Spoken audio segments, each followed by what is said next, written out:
Good morning guys, Chris from the Ultimate Recycler. It's that time of the week again. We're delving into the emergency storage shed for something else to get out of here this week. It's the only way we're going to get it empty and usable. I believe this is episode 140. So we're pushing towards 3 years of an episode every week, and we haven't missed. I don't plan on missing. It's a bit of a devotion I've got. I'm very stubborn. I like routines, and once I get a bit of a run on, I actually feel the pressure on myself to say I cannot miss a week. Let's get it this week, and you may notice in the background, it's a momentous episode. It's an auspicious occasion. We have 2 lights up. Let's go and have a look. Yes, we've gone this deep into the shed that I've had to hook up an extra light. It was getting a bit dark down the end. It's a bit like digging a mine. The further deep you get, the more you have to put in infrastructure to keep yourself alive. And yes, light is fairly critical. So for those wondering, I've only just plugged in old fluorescent tubes that I have just on extension cords. They're not hardwired. They're only temporary. I will do better lighting in this shed once we get it emptied. Okay, let's walk down to the next box. You may remember that we're working on this corner here, and in the last episode I hinted that I had a peek in the next box because I had to kind of stop it falling, and it looks really interesting. So let's dive into it now. We'll get it into the bench and have a look. But as you can see from on top, there's timber, there's something at chrome. It looks distinctly Art Deco. It might be a desk set. I'm not really sure what's in here. It looks very interesting. So we'll get into this box, we'll go through it, we'll see what value we've got. We'll hopefully be able to sell most of the things through the shop. I really don't want to keep too much because I'm trying to empty my shed. Lots more mystery boxes in here, but I'm keen to get these few out so I can move that cupboard. That will free up a bit more wall space to help me get organised. Okay, banana box, it's your time. Okay, this box is starting to fall apart too. It makes me wonder how long you would have to keep a pile of boxes of stuff for it eventually just to be a pile of stuff. The boxes seem to break down over time. Okay, admittedly, I think there's been a possum in there again. I know we went right back at the start of this series, or maybe even an earlier video, I had to try and coax a possum out of that shed. I suspect there's more wildlife in there, which isn't ideal, but luckily they don't seem to have damaged anything as yet. All right, let's move the camera down and see what we can find in here. Hello, Coco. Coco's come in to say hello, as she often does. Right, this timber stuff. This looks like... Ooh. This looks to be oak. It's a little curved. I think it might have just got a bit damp on the back. It's presumably a wall hanging. It looks to be some sort of crest or... It reminds me of the communist symbol of Russia, maybe not, maybe one of the other communist countries. I think the hammer and the ear of wheat signifies industry and agriculture, and the star reminds me of communist Russia. So I don't know. I'll have to do some research on that. I don't know exactly what it was made for. It looks really well made. Bit of a ribbon on the bottom. We'll have to check that out. I don't know what it's worth. I can't even hazard a guess on that one. Another piece of timber work here, and this is a breadboard, quite an old one. In fact, it may have even had a round tile insert, so perhaps more of a cutting board than a breadboard. Looks to have a bit of pokerwork type decoration, which is quite worn, but definitely pokerwork, and it was probably coloured. Quite an old piece. I would expect that to be probably antique, probably 100 years old. It's certainly an earlier piece, maybe back to the 1930s. That's almost 100 years, isn't it? The chances of finding a round tile or something to fit in that are pretty remote, but it's a nice piece. Okay, we have, looks like a bit of kitchen stuff. If the box is correct, this will be a mincer. And this is a meat chopper, Alpha. I think it is. It looks like it's in... Oh, there's blowflies hanging around. Sorry about that. Change of seasons. The warmer days are bringing out blowflies. This looks to be in exceptional condition. Wrapped in its original wax paper, perhaps. very nice condition. We'll assemble that, make sure it's all there. We'll put that together shortly. We'll just go through the rest of the box first because it's really interesting here. Okay, this chrome piece does look to be a desk set of some sort. Perhaps an inkwell. Cool little lid on it. I would presume an inkwell will go in there. This is possibly a calendar. Does that open up? Oh, this side. I'm on the wrong side. All right, I think that's probably a desk calendar. It's a little bit hard to read. Oh, that says September. So we'll give that a clean up, but very Art Deco, chrome. I think that's black glass. It is, it's glass, felt on the bottom.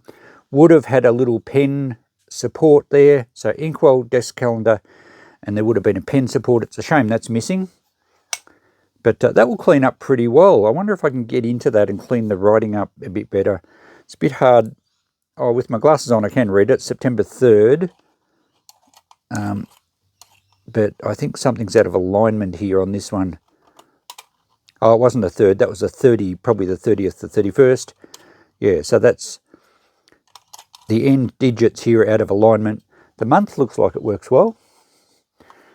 Not sure if you guys can see that. Sorry, I'm holding a bit far away. Oh, now it stopped spinning. July, August. Yeah, it's slipping inside. So it does need a little bit of restoration. Not sure if I'll go to that trouble, but we might pull it apart if we can. And it looks like we've got it. Oh no, there's some screws we can access through the felt there. I might re-glue that down. Nice Art Deco piece. Not sure what it's worth, but it's not in the best condition. Okay, what's in this paper? Oh, it's a little doll. Now these, I think, sat over something. I have a vague recollection that they're a half doll, and I think they were designed to sit over something. Perhaps, I don't think it's like a jug cover to keep flies off. Those usually just had beads around the end of a doily. You couldn't actually sit that over something liquid because you'll fall in. But interesting piece, probably fairly old. Right, oh, that was wrapped in paper. I better be careful I don't miss some things that are wrapped in paper. What's in this one? Looks like we have a cruet set, pewter, Selangor pewter. That's a pepper pot. That will be a mustard pot. And there's our salt shaker. Unfortunately, any salt shakers that are in metal generally have corrosion because of the salt. Feels like there's a lump of salt in there. And the pewter tray, which is not in the best condition. Very well used. I think it's quite scuffed. So a little Selangor pewter cruet set. Probably too good to melt down for pewter. I think we'll probably get at least $10 for it. I don't know how well it's going to clean up though. But very cute. Alright, we have a sugar bowl. An EPNS or electroplated silver sugar bowl. Oh, it's nice inside. Very shiny. The lid is loose. Is that maybe missing something? Perhaps it had a separate knob on top. Yeah, that's a shame. It feels quite heavy. So this will be, won't be EPNS, it will be EPBM, which would be electroplated Britannia metal. Can't quite see the marks on there. It certainly won't be sterling silver. But nice piece all the same. Probably 1920s or so. Maybe even a fraction earlier. It almost looks a little bit Edwardian. Quite a nice piece, but yeah, not, again, in perfect condition. This looks pewter again. I can't see a mark on it anywhere, but it feels like pewter. Pewter's very soft, so you can actually, yeah, it'll squash the bowl very easily, so it will be pewter. Pewter's a very high percentage of tin, and it's a very soft metal. It also melts at an extremely low temperature. You can melt pewter in a saucepan on a gas stove, and that's why I do pick up a lot of pewter mugs and things. I plan on melting them, making ingots, and possibly selling them on eBay, because people use them to cast all sorts of things, including jewellery, because it's very easy to work with. But you kind of need to get the lead-free pewter, because the pewter that has a lead content or component is quite toxic, or can be. Lead fumes are anyway. Not really sure what that is. Maybe it's sat in something. But I think, again, it's probably worth more as a little pewter bowl than for melting down. All right, where do I go from here? There's a little brass goblet made in Korea, I think. So probably 1980s. It actually looks much older than that, but a little paper sticker it won't be. Just plain brass, no decoration. A lot of this stuff was sold through copper art stores in the 80s and 90s. Don't see much value there at all, actually. All right, we have a little, like a Toby jug or a character jug, and that's made out of a die cast, so probably a cast zinc. Only a few dollars there, not very much. Oh, we have some, these are miniature horse brasses. Look fairly crude. I think that says Ballarat. From Sovereign Hill, probably. A foundry.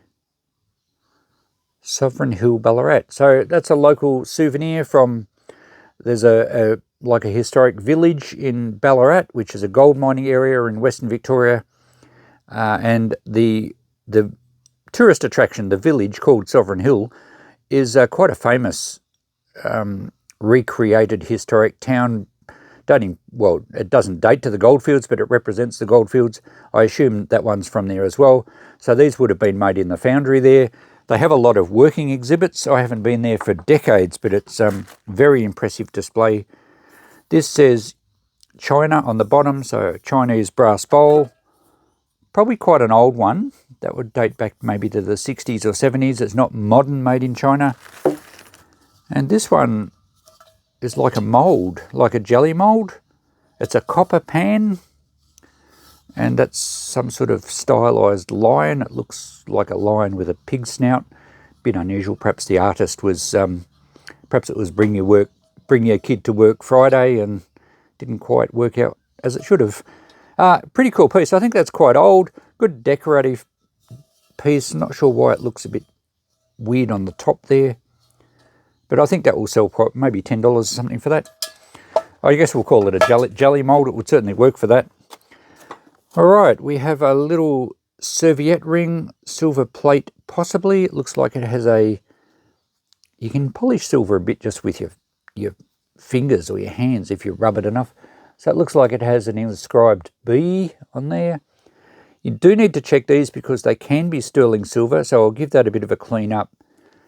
Oh, hang on, I can see some writing in there. I'll clean it up and get a photo for you. I think that will be just silver plated. It's always worth checking though, because if that was sterling silver, there's a fair bit of weight. So as a silver plated piece, probably only $5. Sterling silver, maybe 50.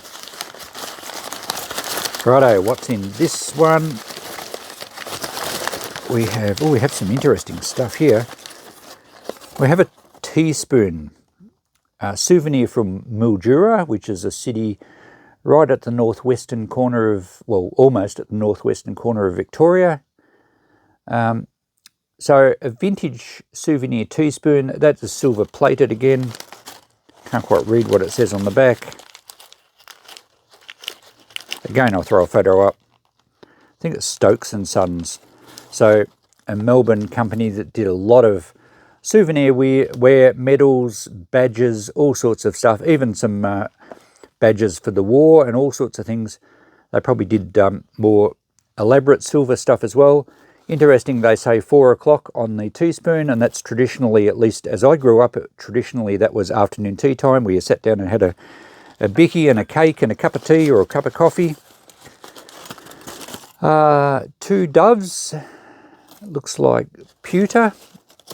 And, oh, it's Seagull Pewter, Canada, circa copyright 1989. And I guess that was, I don't know exactly what that was supposed to be. It's too much of a frame to be a photo unless you put a little photo in the middle. And Seagull Pewter was actually the same make as a clock I had quite a while back that I ended up sending to Donna in the States. So I did a repair video, and that went across to the States. But that's a nice little piece. We might get $5 on it. I guess it is a picture frame. We have some very early spectacles here with no arms. Sometimes these can be real gold, or at least like 9 carat. This one will just be gold plated. I can tell instantly because there's some green corrosion along the top of the lens there. And that would indicate that it's just brass or at least a copper alloy. So probably not much value there at all. Last thing in this piece of paper is a shoehorn. Looks like it's been hand painted. What are those flowers? Hollyhocks? Something like that. So just a basic metal shoehorn with a bit of hand painting. A real mixed bag in here. All right, what's next? We have another desk set. 2 inkwells this time with black glass base and lids. Oh, nice hinges. I thought they'd just lift off, but they're hinged. Solid glass little inkwells. They're really nice. They just need tightening up. And a pen rest. So that one is complete.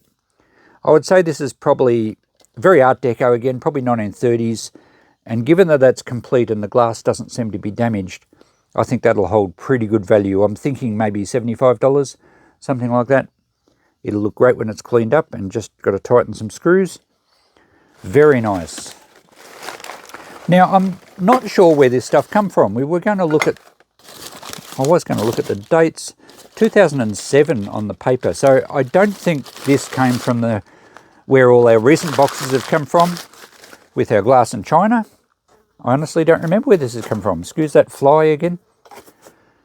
Okay, another serviette ring. This one is aluminium, extremely light. Don't see much value in that one at all. Over this side of the box, we have some sort of trinket box, jewellery box. The hinge is broken, unfortunately. Possibly could be resoldered. Well, I'm sure it could be. Has a deer, an antelope. What's that? Some sort of running animal. I think it's, well, don't know. You tell me. I'm just going to call it a deer. Kind of Art Deco.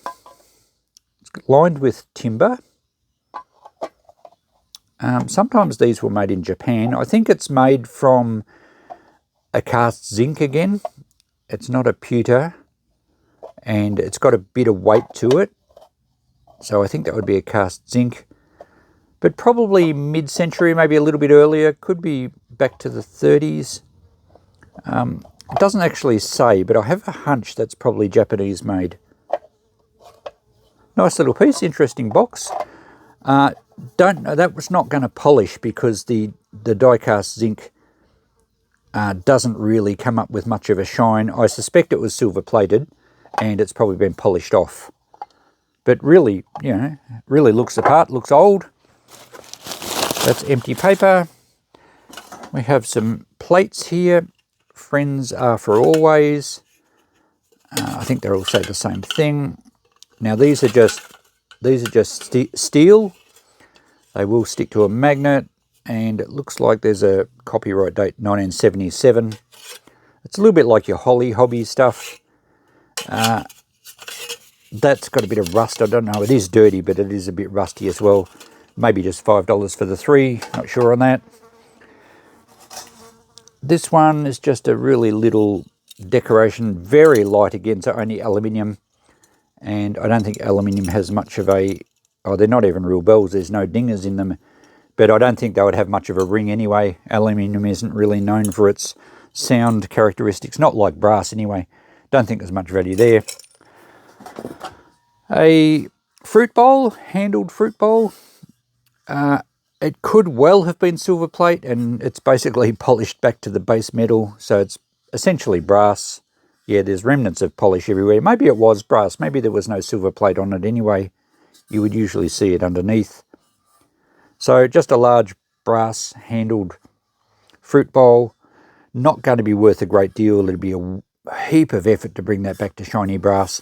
Then you'd have to lacquer it so it didn't tarnish. Not worth the effort, because even nicely polished, you're not going to get much for it. But too good to go in the brass bin. All right, what is this? I have no idea. That's very heavy. This is all quite heavy. It's a part of something. Maybe it's a base for a clock. I can't get that out of there. It's jammed in. There we go. So it's all solid brass. It certainly looks like the base for a clock. And just pieces of brass. Well, it was the base for something. So I guess if nothing else, it could be all brass scrap. What's this say? I'll get a photo of this. I can't quite read it at the moment. I have to clean it up. I think it's an award. So anyway, not sure what to do with that. Now, this big thing is... Oh, maybe this was the rest of it. This is a turntable. It's an old gramophone turntable. But it's a tiny little turntable. And now, oh look, it's still got power on the spring. The brake was on. So I guess the spring's okay. We don't have a winding handle for it here. But it's a small turntable for a 78 speed gramophone. And I know you could get small gramophone records. I'm wondering if this belongs to it somehow. Not sure. This could be handy for parts, at least if the spring's okay.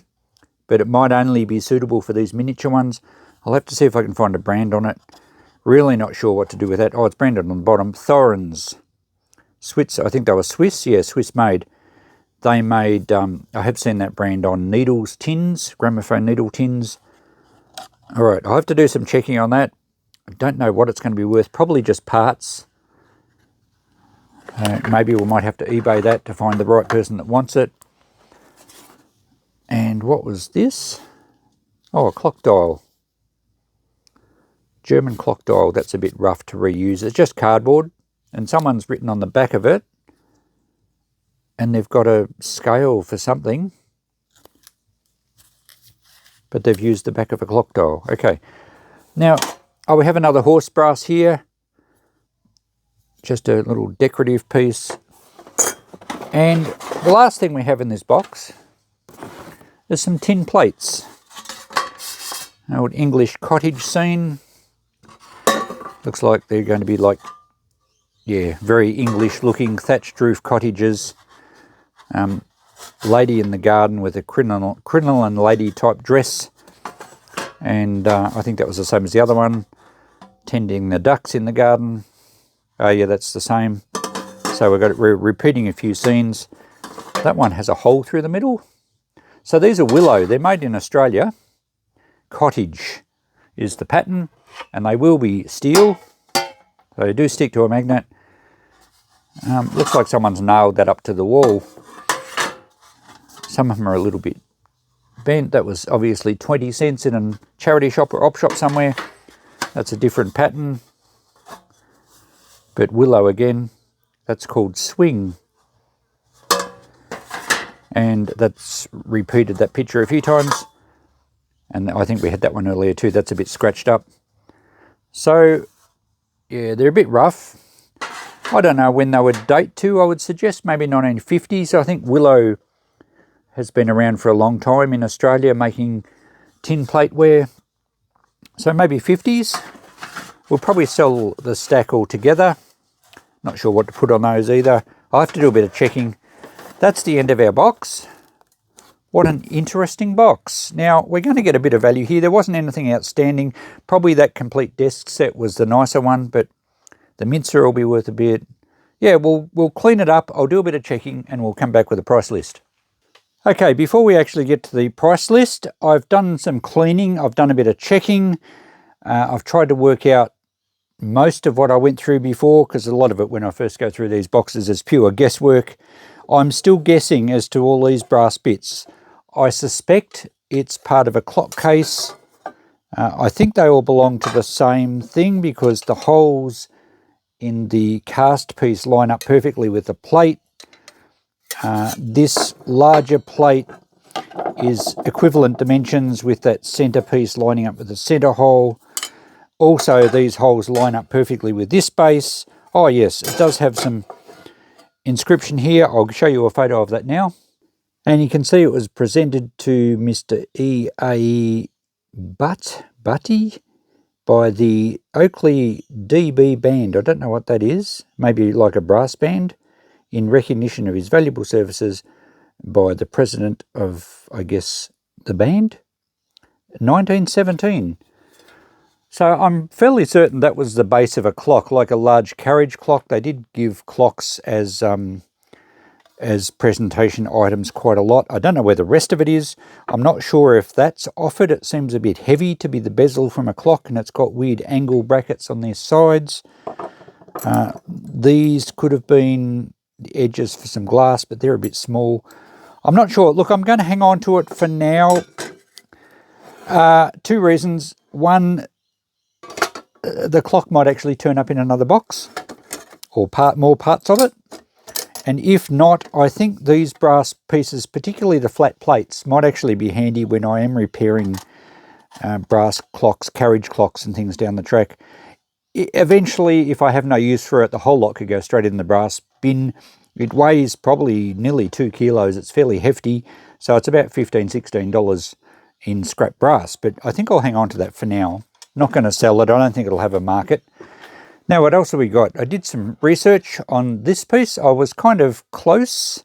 It's a coat of arms, essentially, from the Hungarian People's Republic, which was a communist dictatorship in 1949 to 1956. So how's that for interesting? I don't know its history, where it came from. It could have been... It looks like it actually was mounted to something by the lighter piece there. Has some screw holes around it. It might have been a larger piece of furniture or something, but it's a really cool looking coat of arms, essentially, even though there's no coat and there's no arms.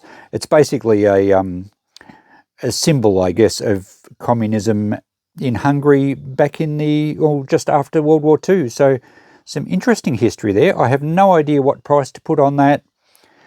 I might throw it in the shop for $30. I'm really just pulling a figure out of the air. I don't know who's likely to buy something like that. It may not sell at all. It might get snapped up straight away and leave me wishing I'd put a lot more on it. I'm probably just going to nominate $30 on that one. I did wipe over it with a little bit of beeswax and it came up quite well. It's beautiful timber. I also wiped over this chopping board with some beeswax. It looks nice now. It's a shame I don't have a round tile or something for the middle of it. I think it's been used as a basic chopping board on the other side. It'd be pine. It'd be an old pine. And the beautiful thing about old pine is that there's usually no knots in it, or very few knots, not like today's fastly grown radiata pine and that sort of stuff. So nice piece, quite an old piece, very Australiana. It's got gum nuts carved into it. I'm not sure if you can make them out on camera. So I don't know, maybe $20 for that. We'll see how we go there. The little sugar bowl here, Edwardian style sugar bowl. I'll put a photo up if I haven't already of the marks underneath. It's not actually marked EPBM for Britannia metal. It is definitely though a silver plate, even though the hallmarks look a little bit like silver hallmarks. And it's quite heavy. I'm fairly certain it's Britannia metal. The mincer, sadly, is not complete. In fact, the main part, the forcing screw, is missing. Everything else is here. The cutter looks like it's never been used. I've assumed that goes on the other side in there, but it actually needs to slip onto the forcing screw, and I don't have that. Still got the sticker here, exported by Universal, made in Poland. So I don't know what happened to the other part of it. Hopefully that turns up too, because if it doesn't, we're not going to be able to get much for this at all. If it does turn up, I would be thinking I'd probably put $30 on this because of its condition. But as it is, probably 10. We might struggle to get 10, only if someone needs parts. So again, I might hang on to this just for now, in case something else turns up in the next box. It's quite possible that things get mixed up when they're packed. The brass bowl here, really not worth much at all. I'm probably going to try and put $5 in the shop. I won't go any less because it's worth about $4 as scrap brass. But yeah, as I mentioned earlier, it's not worth the time to polish it. The ink desk set here is only missing a little section on each hole there for the pen. I didn't bother trying to fix it or pull it apart, but it did clean up quite well. And it would have had an inkwell sit in there. It doesn't have the insert. Oh, it looks like there's some paper in there. Okay, there's something in there. I can see some writing on a piece of paper. Only a little bit, just a fragment. Might have been put in there to stop the, oh, there's another bit, to stop the inkwell coming loose or something. Oh, there's lots of bits. Okay, I don't think it's very interesting. Would have been nice to find a very old postage stamp or something.